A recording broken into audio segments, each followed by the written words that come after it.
تو میرے بھائیوں صحیح مسلم میں حدیث ہے نا کہ شیطان کا تخت پانیوں پہ لگا ہوا ہے، جو بعض ماڈرن ایج اسکالرس کہتے ہیں کہ عین ممکن ہے یہ برمودا ٹرائنگل جو ہے وہاں پہ شیطان کا تخت ہو، اور مسلم شریف کے الفاظ ہیں وہ پانیوں پہ اس نے تخت لگایا ہوا ہے، اور پورے دن کی کارگزاری وہ اپنے چیلوں سے سنتا ہے۔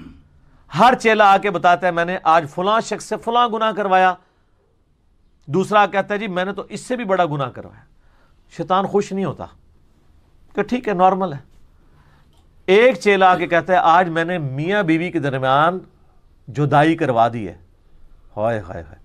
نبی علیہ السلام کہتے ہیں کہ شیطان اتنا خوش ہوتا ہے کہ اس کو گلے لگا کے ملتا ہے کہ کام تے پائی تو پایا ہے، اصل کام تو نے کیا ہے، کیونکہ بیڑا غرق ہو گیا، میاں بیوی علیحدہ ہو گئے، بیڑا غرق۔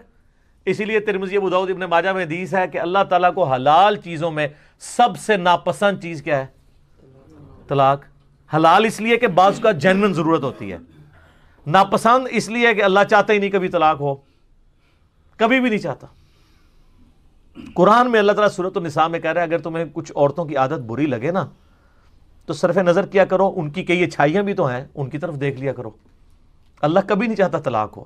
بخاری مسلم دونوں میں حدیث ہے، نبی علیہ السلام نے فرمایا اپنی عورتوں اپنی بیویوں کے ساتھ خیر اور بھلائی کے ساتھ پیش آؤ، اور ان کو سیدھا کرنے کی کوشش نہ کرو، یہ ٹیڑھی پسلی سے پیدا ہوئی ہیں آدم کی، ٹیڑھا کو سیدھا کرنے کی کوشش کرو گے تو توڑ بیٹھو گے، اور ان کو توڑنا، ان کو طلاق دینا ہے۔